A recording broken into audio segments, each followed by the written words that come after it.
Olá pessoal, tudo bem? Nessa aula a gente vai falar um pouquinho sobre corrente elétrica, alguns efeitos, dela decorrentes. Então, o que seria corrente elétrica? A corrente elétrica nada mais é do que um movimento ordenado de cargas elétricas. A gente já falou imagina a correnteza de um rio. O que é a correnteza de um rio? É um movimento ordenado da água em uma certa direção, tá? Em direções preferenciais. A direção é um gradiente que diminui, a energia potencial da água. Agora, quando a gente fala de cargas, a gente pensa num condutor, né? Imagina que a gente tem um fio condutor, está fechado aqui, tá? A gente sabe que o condutor é cheio de elétrons livres, e esses elétrons ficam vagando no condutor em direções aleatórias. Então, o campo elétrico dentro do condutor, né, vai ser o quê? Zero. Entretanto, se eu cortar esse condutor e conectar ele aos terminais de uma pilha, esses elétrons vão ser alinhados por um campo elétrico. Então, vai ter um campo elétrico aqui dentro alinhando essas cargas. Então, elas vão se movimentar na direção do campo elétrico, que agora é diferente de zero. É lógico que, por convenção, assumiu-se que as cargas positivas se movimentam, mas a gente sabe que na natureza da matéria são os elétrons que se movimentam. Então, no final das contas, a gente tem uma corrente de elétrons saindo do polo negativo para o polo positivo. É o equivalente a ter uma corrente elétrica, cargas positivas, polo positivo para polo negativo. Se a gente observar um pouco melhor, um pedacinho desse fio, a gente vai ver que existe um movimento ordenado de elétrons, uma direção preferencial que alinha com o campo elétrico. Essa é a direção. Então, se a gente estiver preocupado com a quantidade de carga, olha, esse aqui não é o valor da carga, tá? Quantidade de carga. É o total da carga que dentro de um condutor, nesse pedacinho de condutor, um intervalo de tempo T. Então, imagina, a gente pega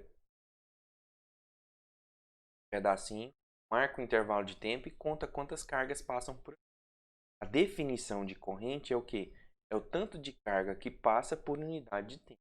É o fluxo de carga no tempo, certo? Ou se a gente se for um pouco mais preciso, ir para o cálculo diferencial integral, a gente vai ver que a corrente é a derivada da carga em função. Obviamente, eu posso passar eu posso ficar interessado em quem é a carga total. A carga em total vai ser integral. E dt, a gente passou multiplicando, intervalo de tempo t até o intervalo de tempo mais t mais delta t. Vai ter exatamente essa configuração. Tá? A unidade de carga no sistema funcional, como a gente tem Coulomb aqui em cima, a gente tem segundo, é o Coulomb, tem um nome em particular, na física, que é o A de ampere. Então, se a gente tem uma corrente de 1 ampere, isso aqui é o mesmo que Coulomb por segundo, ok? É muita coisa, tá? Certo? Então, essa é a definição de corrente. A taxa com que a carga muda. Agora, vamos imaginar um fio condutor agora, Ele tem um campo elétrico orientando as cargas aqui para frente. Tem um campo elétrico orientando as cargas aqui para frente. E a gente vai pensar em particular no... A gente corta um fio, vê esse volume pequenininho. Esse volume é um cilindro. Tá vendo que isso aqui é um cilindro. Ele tem altura ΔX, uma área de seção transversal A. E essas partículas, essas cargas elétricas estão se movimentando aqui para a direita, velocidade v. Isso aqui é até um... A pergunta é o seguinte: qual é o número de portadores de carga que cruzam o volume no intervalo de tempo delta? Primeiro a gente vai definir um nzinho como sendo o número de portadores de carga por unidade de volume. o quê? Número de portadores de carga por volume, tá? É uma densidade de portadores de carga. Por exemplo, né, se vocês observarem por elemento cobre, tem mais ou menos 10 a 29 elétrons por metro cúbico. Número de portadores de carga, volume, tá? Então, o elétron tem exatamente o número, a densidade, né, de portadores de carga do cobre é mais ou menos isso daqui. Então, se a gente pensar, o total de carga que tem aqui dentro vai ser essa densidade vezes o volume vezes o valor de cada carga, certo? Olha só, isso daqui, ó, dá o total de carga. Se eu pegar o ΔV e multiplicar pelo N, vou ter o N. O N é um número de cargas mesmo. Então, isso aqui, ó, é o número de cargas. Vezes o valor da carga é o total da carga que tem ali. Agora, esse volume ΔV, isso aqui não é um cilindro? A gente sabe que o volume é o quê? É a área da base vezes a altura. Nesse caso aqui, a área da base já é dada a A, certo? Então, esse volume pode ser escrito como A vezes a altura, que é ΔX, vezes Q. Mas a gente lembra que se tem esses portadores de carga trafegando por aqui, tempo que essa distância que eles percorrem daqui para cá é a velocidade vezes o tempo. A gente lembra ó, que velocidade é ΔX sobre ΔT, certo? Então, ΔX é V vezes ΔT. Então, no lugar desse ΔX, ó, vou colocar o quê? V vezes ΔT. Então, essa expressão aqui ó, passa a ter essa forma. O N já está lá, o A está aqui, o ΔX vai ser V ΔT, ΔT, e o Qzinho está lá. Mas a gente lembra que a definição de corrente é a quantidade de carga que muda, passa, né, no intervalo de tempo. Isso significa que a corrente, então, basta né, olhar para essa expressão aqui, ver que se eu passar esse ΔT pedindo aqui, eu vou ter exatamente a corrente, certo? Vai ter ΔQ sobre ΔT. Aí vai sobrar só esses outros termos, N, AV, E. O que acontece aqui? AV. Então, essa é a corrente elétrica derivada a partir da definição de portadores de carga. Tá? Então, ó, o deslocamento de cargas no interior do condutor se dá pela existência do campo elétrico. É o campo elétrico que vai gerar a força na carga, que vai interagir com a carga, fazendo a existência, deixando a existência de uma força de arraste dessas cargas. Então, ó, a gente vai chamar agora, vai introduzir um novo termo que é o I sobre A, que ele é a densidade de corrente. A gente chama de J. É a quantidade de corrente que atravessa a área A. Uma densidade superficial de corrente. Pensa assim, é o quanto de carga elétrica no tempo que está passando nessa área A. Se a gente pegar, já sabe definir a corrente dessa forma, basta dividir pela área, certo? Se eu dividir pela área, a área com a área vai cortar, vai sobrar o quê? NQV. Agora é importante lembrar que J é um vetor, tá?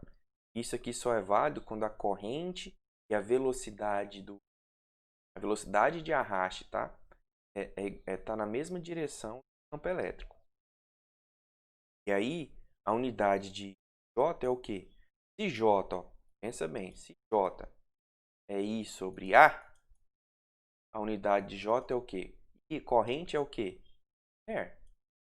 Certo? A área é o quê? Certo? Então, é a área, a ampere por metro quadrado. Essa é a densidade superficial de corrente elétrica. Aí o que acontece é que em muitos materiais, são os materiais ditos ômicos, essa densidade de corrente ela é proporcional. A densidade de corrente é proporcional ao campo elétrico. É a mesma coisa que o campo elétrico multiplicado por uma constante. Essa constante aqui, ó, se a gente isolar ela aqui, qual que é a unidade de medida dela, né? É de densidade de corrente dividida por campo, se a gente isolar, certo? Essa é a definição desse coeficiente.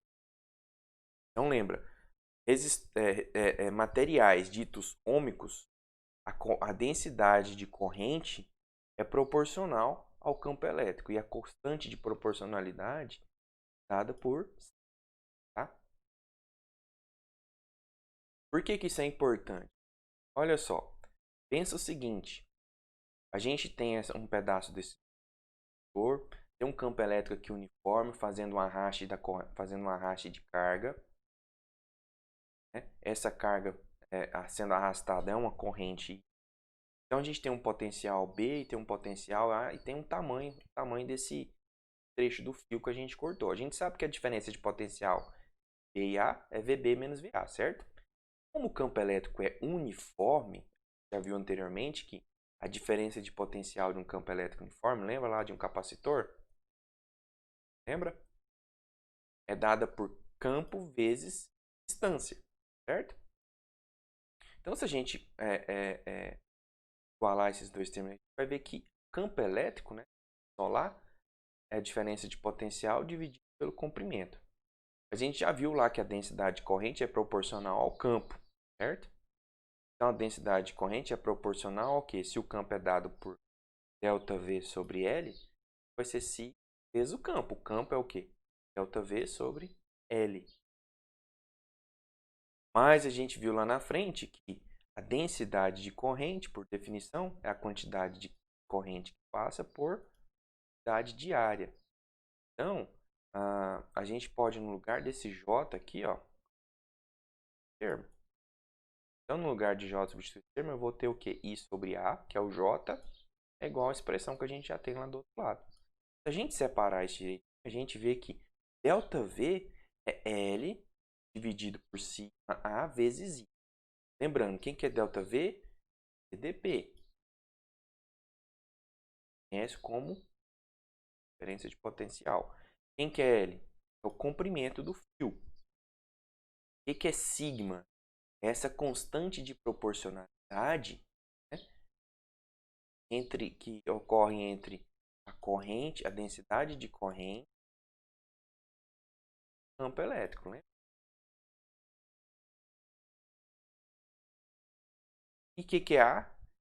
A é a área da seção transversal.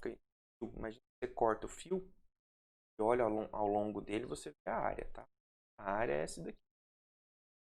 Ou a gente pode pensar aqui na seção transversal. Aqui é a área. Tá?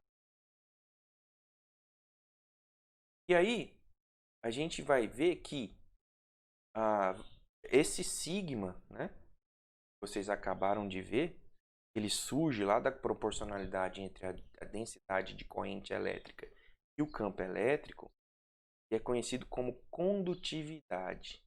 É a condutividade daquele condutor. Tá? E se a gente voltar aqui nessa expressão, né, que eu especifiquei lá atrás, a diferença de potencial é U, a gente pode falar que então a diferença, isso aqui tudo é uma constante, certo? Isso aqui tudo é parâmetro, depende do condutor, o comprimento, a área dele e esse termozinho sigma que a gente não sabe o que é. Faz de conta que eu não deixo. Então eu posso falar que a diferença de potencial é alguma constante proporcionalidade com I. Então a diferença de potencial é proporcional à corrente. Esse R é conhecido como resistência.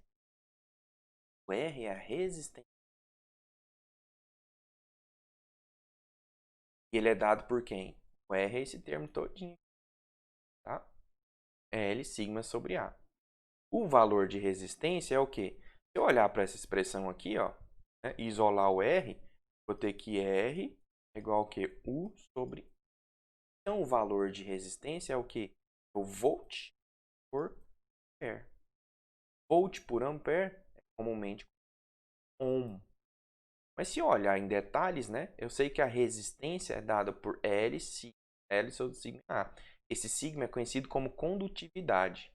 O inverso da condutividade é a resistividade. Então, os parâmetros que você vai encontrar em materiais para descobrir a resistência dele, geralmente, é a resistividade, que é um parâmetro microscópico. Né? Depende do tamanho, é particular do material. Essa é a resistividade, tá? E aí, basta você saber se você tem um fio, né? Que você tem um fio aqui.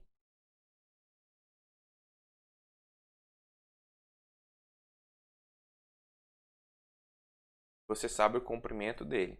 Sabe o tamanho dessa área de seção transversal. Sabe de que é feito esse fio. Vamos supor que ele seja de cobre, né? Quase sempre. De cobre. Então, por ele ser de cobre, você já sabe quanto que é a resistividade. Isso é tabelado. Dada a resistividade, você conhece a condutividade. Conhecida a condutividade, você já sabe o comprimento. E a área de seção A, você conhece quem? A resistência. Conhecida a resistência, né? Essa é uma constante proporcional. Basta você saber a corrente elétrica para saber a diferença de potencial. Então lembra, se você consegue calcular a resistência do material por parâmetros geométricos microscópicos. Geométricos são a área e o comprimento, microscópicos diz respeito ao elemento, né? Você vai encontrar a condutividade no final das contas.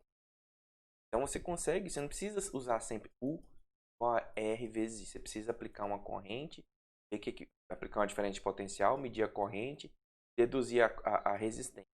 Você pode deduzir a resistência conhecendo as características do condutor. Tá certo? Então por hora é isso daí. Dúvidas, fórum de dúvidas. Não temos monitor, infelizmente, ainda. Pode perguntar para o professor. Pergunta entre os colegas. Estou à disposição. Um abraço.